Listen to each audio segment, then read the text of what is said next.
Cheers. Yay. Welcome to episode 8. Season Cheers. 3. Welcome, Cheers. welcome. I know it's hot. Uh-huh. Mine's too hot. Yours isn't too hot. Not burn my tongue. Exactly. All right, so we are at a legend session. We've been talking about legacy. And we say this all the time when we have legends, that usually they come from one of us. Like we'll invite a legend here. And so I have the privilege of inviting Jill today, who is my legend. We met, and this is all, we always say this is fun because you don't know any of this. So we met when our girls were in 8th grade, which really? now her daughter's married, my daughter's getting married. They both, Did I meet her daughter? no, Liz wouldn't have been at the shower. She was on the podcast. No, she was on the podcast. That's right. Yes, Yes, she's yes, so yes. sweet. Yes, She's yes, so yes, sweet. yes. So Okay, that's what I was She thinking. gets it from her dad. So the girls, Bailey and Liz, both made the cheerleading squad.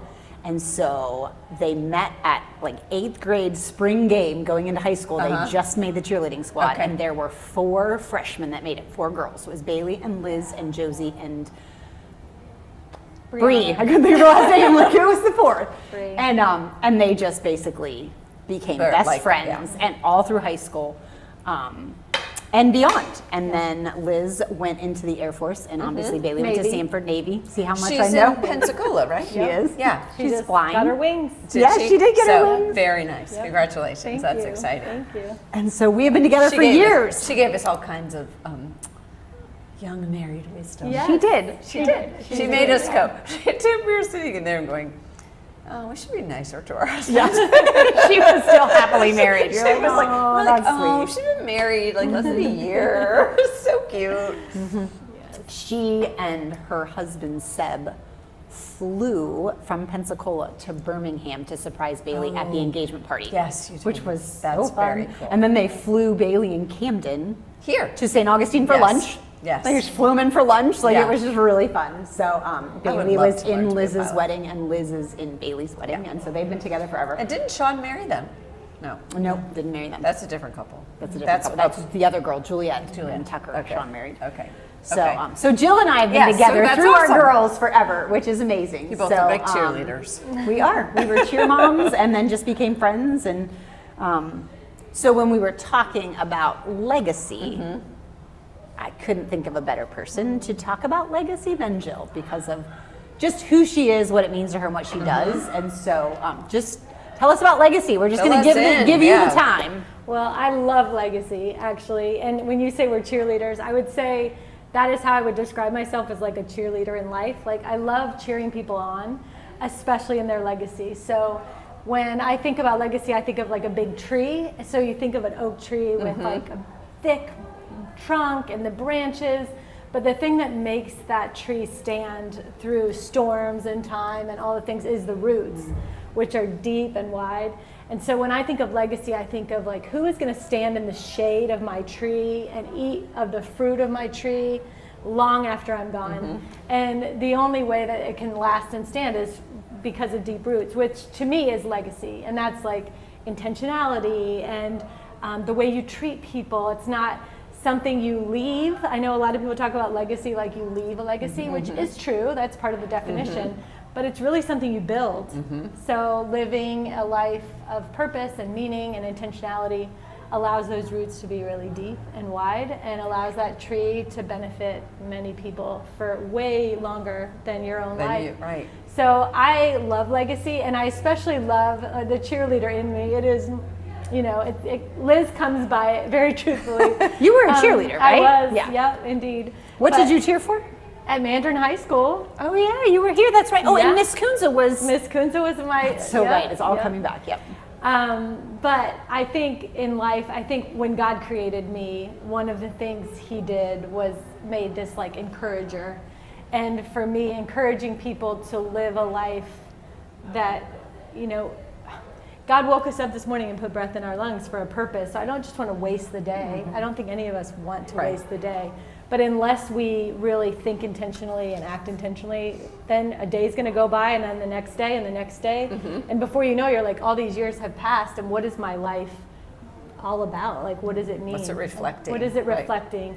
And are my roots deep and wide? I mean, we know in Florida here, there's some trees with shallow roots. The minute the hurricane comes, it's Right. like, and we don't want to come to the end of our lives and be like, Yeah, that's didn't good. really, Yeah. So that image of a tree really helps me think about legacy. But How did you get like where did that all come from? oh, good question.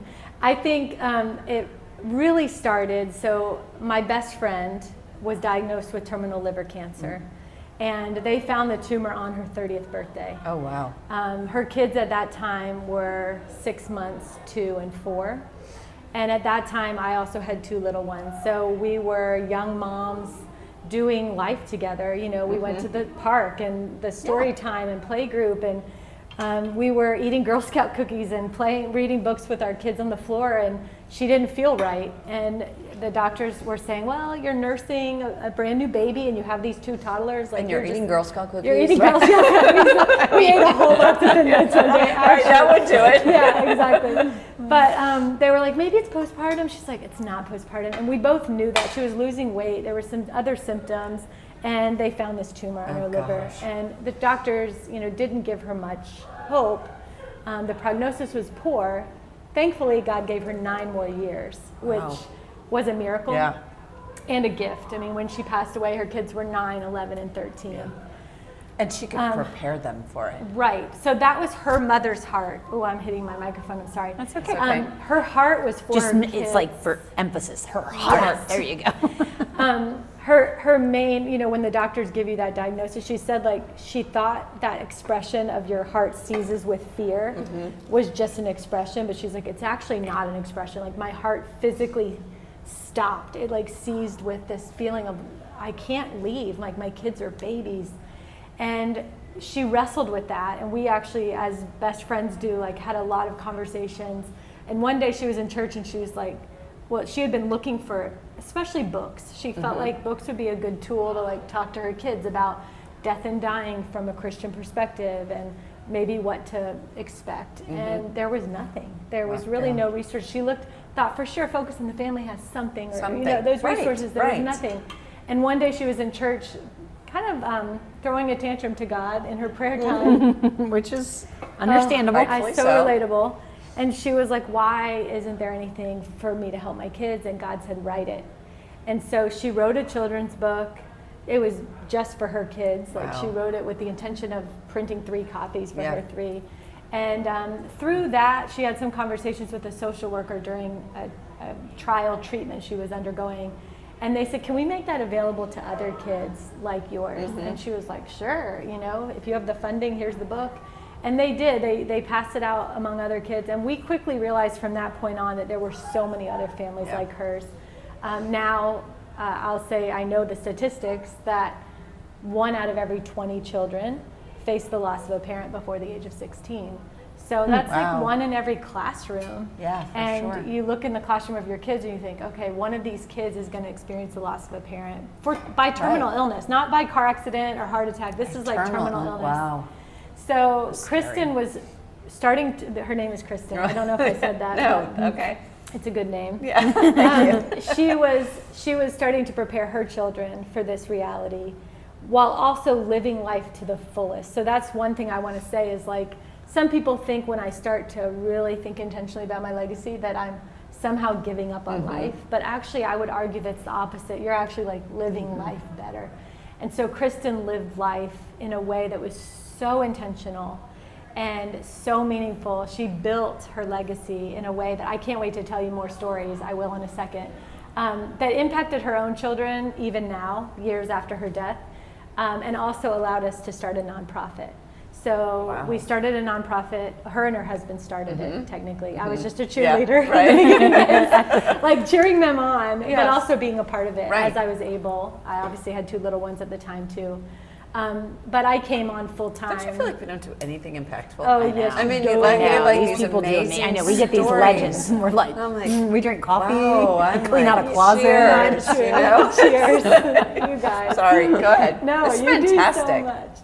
Yeah, so in 2007, we started Inheritance of Hope. And the heart was for all these families that are in this situation, like Kristen's family, to be able to help them feel less alone and not not feel isolated, and also to just give them all of the resources and tools that Kristen had learned through her own journey, and really that God had given her through that prayer time, that one day when she wrote the children's book, all the way through the other time she wrestled with God of like, is this really the path you have for me? And yes, it was the path, and what he used it for, wow, that whole, I know you've heard the statement like, God doesn't waste our pain, and he uses it all. Right. He uses it all. And so now Kristen passed away in 2012, and we serve thousands of families every year through Inheritance of Hope. And how do you get to, like, how do you find out who the families are? Well, now the families find us. Okay. So if you Google, if you Google like Make-A-Wish for adults or terminal illness, we come up. We have some Google ads, but we're also on social media, and word of mouth is kind of a powerful thing in the terminal illness community because people are desperate for resources. And do social workers, like do social the workers, hospitals? yeah. And is everybody sort of all over the place, or are they local? Nationwide. Yeah. Wow, that's fantastic. Yeah, it's exciting. We have several programs. All of them are nationwide, but we do actually have a local chapter here in Jacksonville of what we call Hope Hub, which is an opportunity for families locally to meet ongoing in person. Nice. Right. So that's sweet. And we have those launching in many major cities. So we just launched one in Houston and Austin. We're bringing one to Atlanta next month. Nice. We have one in I think DC that part and is Chicago. So, because you hear from the other families that are like we can't even relate. Right. I love, like, we had Valerie Callahan on from Gabriel House, and I think the cool thing about having a home where everybody can stay is that community is so impactful. Yeah. What a good idea. Well, like, even if you have a really sweet community around you as a person who's young and actively parenting and dying, even if you have people who love you, your parents, your siblings, your neighbors, they are going to do so much, but they don't really get it. They don't understand. Yeah. And then you sit in a room with other parents that are diagnosed or caregivers, or you're a kindergartner and you're in a room with other 5-year-olds, and you're like, oh, your mom lost her hair too? Your mom has to go to the hospital a lot, or she can't play anymore. That bond between the kids and the teens and the young adults and then the parents. And you don't get that unless there's a place for them to do it in person. That's so cool. Yeah. Very cool. So they have, I mean, the Hope Hub is newer. Yeah. But when I first met Jill, they do these, I'm not going to say the right word, retreats, vacations. I don't know what Legacy they are. retreat. Legacy retreats, where they take these families. So there's a terminally ill parent and a caregiver and the kids, and they give them a vacation of a lifetime. Yeah. And to do that, there will be several of these families that are going to the retreat together. And so they ask volunteers to come and host the family. So it's like there's babysitters, or Well, they're cooking, or they're doing Pushing wheelchairs. Pushing wheelchairs. Usually All they've kinds got, of stuff. all kinds of medical things. So Yes. there's kids to watch and, Right. and so you can volunteer to very go cool. host a family Right. at this vacation. Nice. We all know how much I don't like to cry. Right, And, right, and I was like, I'm not doing this. I'm going to meet somebody and then I'm going to have to cry. And I don't cry, so I'm just not doing it. And so she finally got me to do the first one. And she partnered me with Liz. Yeah. Liz, her daughter, was my partner, and we had a family. And it was a mom and the caregiver. Leave it at that. And it was an experience of a lifetime. Yeah. And that's what I want you to talk about too, because to me, the legacy of this is not do they just get this great vacation where they do really cool things and they're with people that are going through the same things and they have counselors and they take the kids. And I mean, it's just so well done. But and again, you'll do a better job explaining it, but they will spend time that week pouring into the terminally ill parent and the caregiver and help them create a legacy to leave for their kids. So whether it's a video that they're recording, like they'll prompt them with words and they'll record videos for the kids. Oh, that's fantastic. Oh, it's amazing, but it's just ugly. I mean, as the person they're serving, I mean, it just was like gut-wrenching, but they do it with, it's just amazing. So let's talk about the retreats. Yeah. So legacy retreats are where, now it's anywhere from 20 to 40 families at one time. They come together from all over the country And they can choose what retreat they go to based on their calendar and the place. So we go to Orlando, New York, we go to Minneapolis, St. Louis, Austin, we go all over the place. And it's a weekend experience, all expenses paid. They get their lodging and their meals and their tickets to whatever fun thing we're doing. And then they get a team of volunteers that cater to their every need.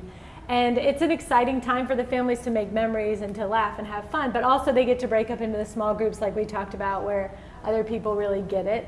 And the volunteers are part of that as well.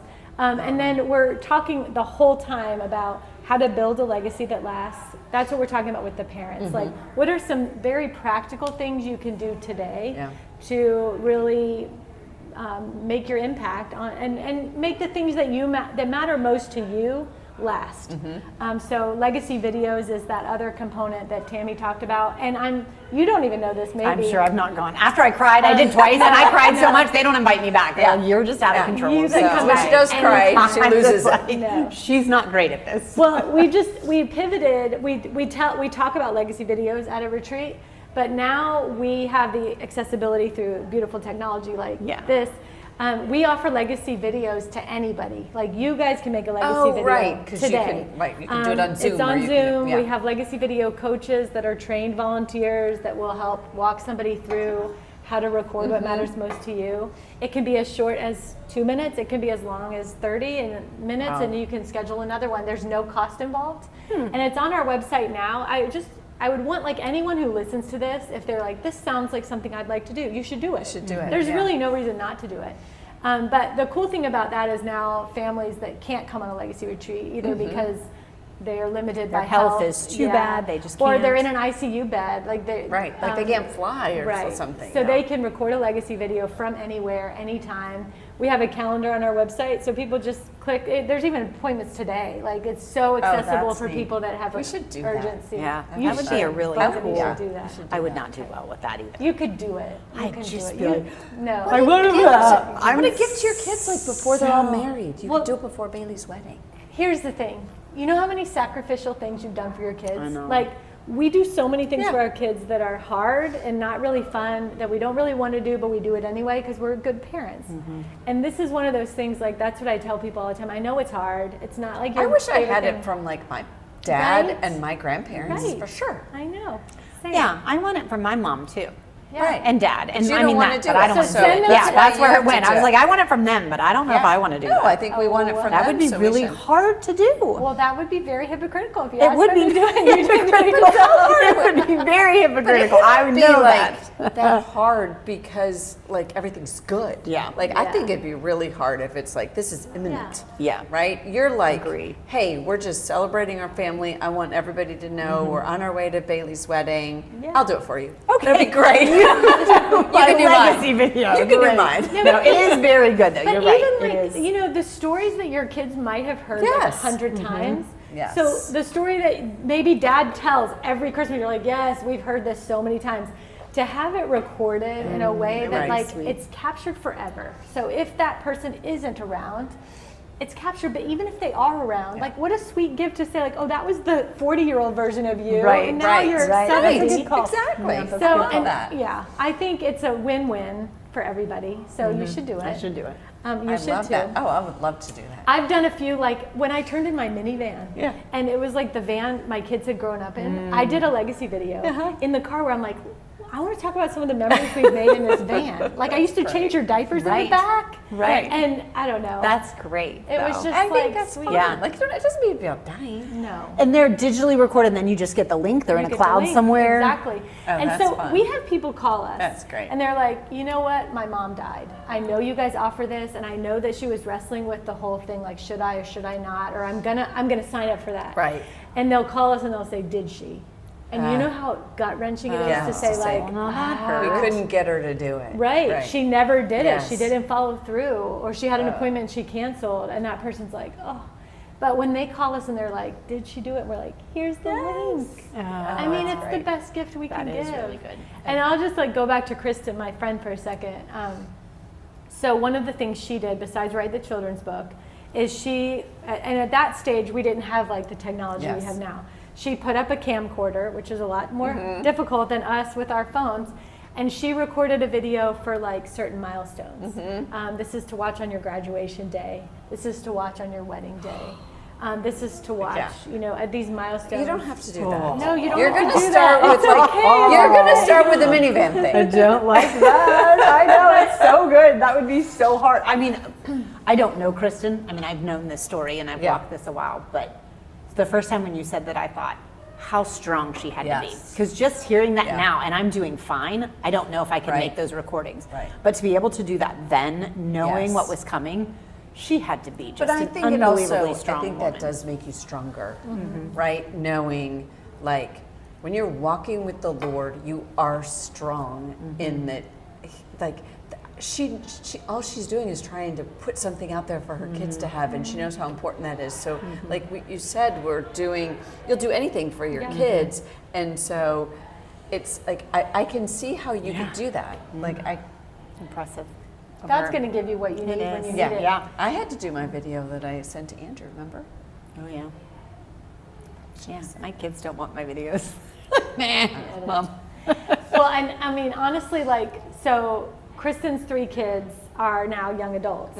And, I like to use this one example, but Luke is her middle child, the only boy. His wife now is a lovely girl. I love her so much. She got to meet her mother-in-law through a legacy video. And they just had a baby last week. It would have been Kristen's first grandbaby. But so that baby gets to know his grandma through these videos. And the voice. Kristen's intentionality, as hard as it was, and some of them were hard, like multiple takes.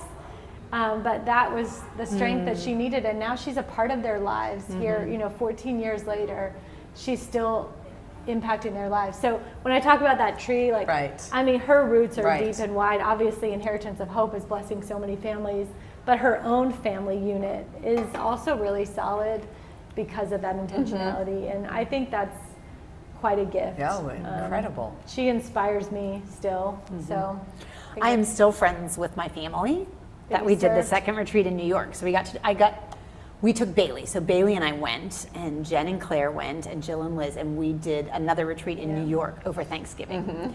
And it was the best retreat. Like, it was just, we had such a sweet family, and Victoria, she just posted, because Bailey's getting married now. So the lady that I served in New York is still doing well, and saw that I posted about Bailey's wedding, and she's like, that's oh awesome. my gosh, how's that? But so, like, we've been able to build a relationship, which is really cool. So I wonder if Vicky made a legacy video. I think she did. I think she did. I'm pretty sure she did too. Well, that retreat, I remember clearly. I was helping to record legacy videos at that retreat. And one man that I helped record a video for, he passed away like 3 weeks after the retreat. He was a delightful man. And his wife now joined. So another program that Inheritance of Hope offers that we haven't talked about yet is called Hope at Home Groups. And these are online support groups. They happen every day of the week, and we have groups for like diagnosis specific, but we also have groups for caregivers or for kids and teens. We have groups for life after loss, so after the loved one passes. And this sweet lady, widow, she comes every Friday morning to the group I lead, which is more like a Bible study group for anybody who wants to come. And I helped her husband make his video during that New York retreat. Wow. And I remember kind of interviewing him, and he said beautiful things to his 3 children and his wife. Actually, and his wife. And he was getting emotional. He was very sick. And he had a hard time breathing. And I remember he was a believer. He loved the Lord. And after his video was over, his relief, like, you could physically see this like burden lifted. And I got down, he was in a wheelchair. I got down at his feet and I put my hand on his knee and I prayed for him. And I just prayed over the video, his loved ones that would receive it someday, which it was very soon. He passed very soon after. And now whenever I see Dina every Friday morning, it reminds me of that gift. And she brings it up from time to time, like that is one of the best gifts I've ever gotten in my entire life. What a great thing you're doing. Oh my goodness. It's an honor. So how many families have you served at Inheritance of Hope? One of my favorite pictures of Bailey is she has IOH on her. We were at the retreat and she was in the kids' room playing, and they had face paint. And she put Inheritance of Hope, IOH, on her head. And I have this big picture of her with the heart of Inheritance of Hope. I love that picture too. We've served thousands of families now, and when Kristen passed, so she was able to do Inheritance of Hope with us for 5 years before she died. So we started in 2007, she died in 2012, and obviously now we're much later. And so we had just hit the 100 family mark when she died. And I think now, and we were just doing legacy retreats. Now that we do Hope Hubs, Hope at Home groups, legacy videos, we're in the thousands. And there's families that are waiting for their legacy retreats. They can still join groups online, and they can still make a video right now. So we feel so much more equipped to serve these families immediately. Like in between. Yeah. Right. And so there was a period of time when it was like, if they can't get to a legacy retreat, then we missed our chance, and it felt so devastating. Now that's not the case. Thankfully, we have these programs in place all the time. So it's a sweet thing. But also, my passion for legacy goes beyond, the families we serve have this diagnosis, which gives them a kick in the pants. Doctors say you're going to die. There's nothing like that sense of urgency to say but people don't like when I bring this up at coffee time. Sorry, girls, cheers. But we're all going to die. And so many people hate talking about it, which I get. It's hard to face it. Mortality, it's a really difficult topic. But it's also something that how sweet to really, if you're really thinking about that, it's top of mind. For me and my job, I'm thinking about it all the time. You live differently. And so that's what we started with this whole talk with, is how you make people feel, how you treat people, the perspective on is your house a mess? Who cares? As long as you're coming alongside people who need love. And it really does flip the script on what's most important and how you want to be remembered. There would be so much less anxiety and depression and stress in the world if people lived like that, with death in mind, which is morbid sounding. You don't want to do that, but it would make you, when I go to bed at night and I'm stressed over stupid stuff. Okay, if you have plates or not. Right. I don't have a TV for Those plates. are important, but big deal. That's your problem. We wouldn't be as stressed about it if we lived with that. Right. Yeah, and all the time people say how do you do this job? You're dealing with people who are young, they're our age or less, that are dying. And I think, eternal perspective is really the only way you can actually do this. And that is living with the end in mind and recognizing this isn't all there is. If this life is all there is, that's kind of devastating. But when you know that there's more to it. Yeah. And Well, and so talk to how do you raise money for that? Do you get grants? Do you? We donate? honestly have we don't do grants, which I think that would be a good thing. We're pursuing that recently because that's bigger chunks of money. We have hundreds and thousands of people who give small chunks of money. Some give monthly, some give once a year. I think that's a remarkable thing about someone's legacy too, because people who give to Inheritance of Hope or to their church or to another nonprofit that matters to them, that is part of their legacy too, right? They're making an impact. Also, of people who serve. So I'll talk about both of those at the same time. If you want to give to Inheritance of Hope, certainly we make the dollar stretch. You can attest to this. We stretch it to serve more families, but also we need volunteers. So both of those things are pretty big needs for probably most ministries, I would say. So if you're looking around you and you're thinking this is what matters to me, I would say get involved and give. If you don't have one, I'd say look up Inheritance of Hope. Particularly in May every year, it's National Legacy Month. And so I don't know if you guys timed it up that way or not, but it is National Legacy Month. We are always trying. May is National Legacy Month. I told her that. That's why we're. I'm just so coordinated and advanced. Please, I would love to take credit for that, but that is just the way God does us. He's they're too dumb to talk to. I'm just going to throw this at them and they'll figure it out. I think it's just a sweet time to assess. How am I doing with my legacy? Have I made a video yet? If I have, how about I make another one? This is another year has passed. Let's do it again. Also, am I giving generously? Am I serving generously?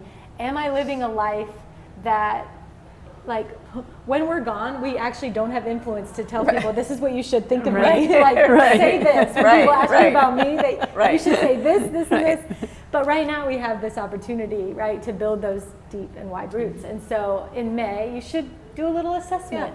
So on our website, there's a link, and also there's a website called nationallegacymonth.org where there's an assessment you can take. There's also a link to the legacy video, so you can sign up for a video. We're doing a campaign this May of build a legacy, give a legacy. So we're encouraging people to do $5 a month and pour into other people who are terminally ill at Inheritance Hope as they build their legacy. So it allows us to continue to offer all the services that we've talked about. And I think if you're listening to this, you need to volunteer and do a retreat. It is. Yeah, it sounds incredible. It was so good to do with Bailey. Right. And as well. Like we did it together and it was just, it was, words can't really describe. I mean, it's like you hear when you go on a mission trip. You go on a mission trip thinking you're going to serve them, and we all know you come home and way more impacted. These retreats are like that. Like you go thinking, I'm going to help this person and their family. We do at Gabriel House at Christmas is like that. We go serve, because we're going to do something nice and serve brunch on Christmas morning, and it's like we all walk away with like, well, I mean, it's just it changes you. It just changes you. These retreats are. I mean, it should be a yearly thing. Which shame on me for not coming. I did too, but I need to do more. They are really, You're really welcome amazing. back anytime. I know. I just now know I sit in the back at the end because my ugly cry is like loud ugly cry. The first one was, I didn't know it was coming. They didn't warn me about the closing ceremony, and I was like, oh my word. So and we do it a little different now, actually. I'm sure. I think it's sweet because one of the metrics we use to determine our success is how many families who we've served come back and serve as volunteers. Right. And that number is huge. Oh, I would imagine. So now we do a panel of people who are volunteering at a retreat. They can sit in front of the families that are being served this time, and then they can answer questions. And a lot of times it's young adults who lost their parent. And the gift of the parents being able to see like, oh, they're okay. They're okay. And not only are they okay, but they're like thriving, and they're using this pain in their life for good. It's a gift for those parents who are dying to see that and be like, okay. They're going to be okay. They can be okay. That's awesome. It's not for the faint of heart. It is not. But although amazing though. I mean, it's not for the faint of heart, but in such a good way. It's such a deep, gut-wrenching way that... Well, I think what's sweet, you said it too, like you go on a mission trip and you think, I'm going to serve them, and then you end up being the one blessed. In a similar fashion, I hear from families all the time. They say, I thought I was going on a legacy retreat because I was really excited about going to Disney World or to see New York City. And I realized like that was small potatoes compared to the community and the resources. And so, I'm not just saying that, like this is feedback I get over and over again. Or I get this dad or this teen that walks into a retreat and they're like, am I really here for this? My wife dragged me. I only came because she's dying. And I have to do, And then they're like, oh, at the end, right? It is. Where they're like, this is exactly what our family needed. And that's so good. I'm proud to be a part of it. I mean, building my own legacy while also continuing my friend Kristen's and helping other people. Well, and you, obviously, Inheritance of Hope is predominantly what we talked about, but you individually as a family have left such a legacy. She's got 2 biological kids, and then they adopted 2 kids. So she's got this amazing blended family that they've created that I just think you and Adam have just done such a good job of just genuinely creating a legacy within your own family. And so it's fun to watch. Like all those words and they are that you such can use encouragers about that. across the whole family. I mean, it's almost like you spend time with them and you're like, okay. Oh, right. Like they're way too nice, way too encouraging. You walk out and like, I suck. Like they're just, it runs deep. I mean, so she's not just saying this. Like this genuinely runs deep in their family. So she is literally leaving a legacy. Thank you. So well, and it's, this is what I do for a living. Our company's Legacy Trust, right? And we do the financial piece of it and the estate planning piece of it. And one of the things I'm always trying to tell clients is, like, we can send the money wherever you want the money to go, but it has to come with what are your values, right? How do we get your values into what we're trying to do with the money, right? Let's let the money speak for you, because when you're gone, it can't speak for you. And I think, wouldn't it be cool if our clients would do a video? Yeah.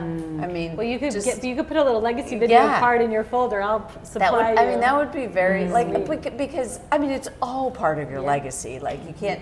I don't think you can remove one from the other necessarily. No. But if you can get those values to come through, because that is, I talk about writing a family mission statement all the time, because that's a way for generations to know this is what we were talking about and what we were trying to do. So that's very cool that it starts with your family. Right. I mean, you think about like Joshua 4 when they went over the Jordan River, and God says, take the stone, and make this as a stone of remembrance, and talk about it with your children. And you think about like when you make a legacy video, you're saying the things that matter most to you and your family. It might be traditions, it might be stories, it might be a Bible verse or a lesson learned or things like that. But these are the stones that you want to talk about with your children for generations and generations. You put it in a video, it can then be shared generations to generations. So I love that. We're going through the chronological Bible, and just today, it's funny that you said that.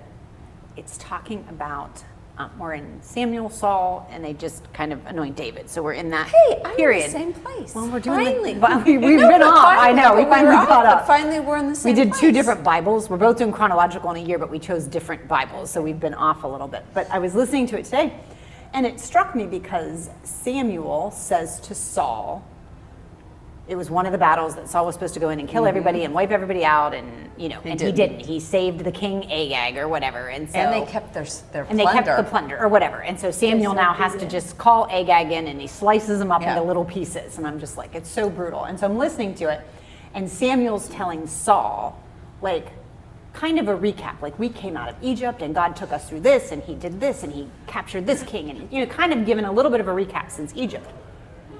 And being that we're going chronological, I hit pause. I was listening to it in the car, and I was like, I wonder how many years transpired from Egypt to Saul. Yeah, like I was like, and they're still like talking about it like it was yesterday. Like it was yesterday. And that's what made me stop. They also say us. Yes. Right? It's like this is what God did for us. And so that's what struck me. I was like, I felt like this was a long period of time, and they're talking about it like it was yesterday. And so I Googled 480 years. I was just going to say, it's over 480 years, and they're still talking about what God did. And that's what I think when you're talking about leaving a legacy and remembering.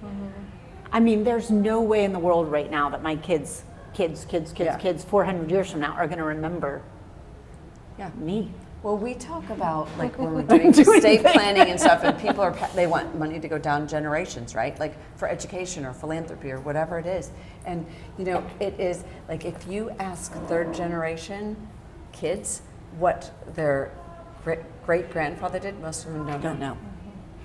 So it's exactly what you're saying. Like it is intentional.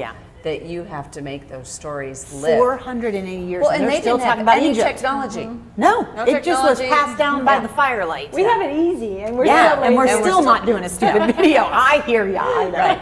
I do the video. Yeah. So that's very cool. Yeah, that's awesome. Well, Jill, thank you for coming. Thank you for being so nice here. having you. Any closing remarks on legacy? You should give us your website. Oh yeah, do the website. There you go. Inheritanceofhope.org. A lot of people mix it up with heritage or like legacy of hope. Inheritance, like something you received, right? Inheritanceofhope.org. And then National Legacy Month, it's May, so you should be You should tie that in for Legacy Trust, that you have Legacy Month. Well, since we are in May. Right, you should do that. That's what I'm saying. I'm saying like generationally, May should become Legacy Month for you at Legacy Trust. I need to do that. You should get on that. I'll do the video. You make Legacy Month in May. So. Well, you can also reach out to us. So if you forget all that or don't look back, by all means, reach out. Make a connection. And we can make the connection. Maybe one of our retreats, when we do all this, could be an Inheritance of Hope retreat. Wouldn't that be fun? That would be amazing. I'd love that.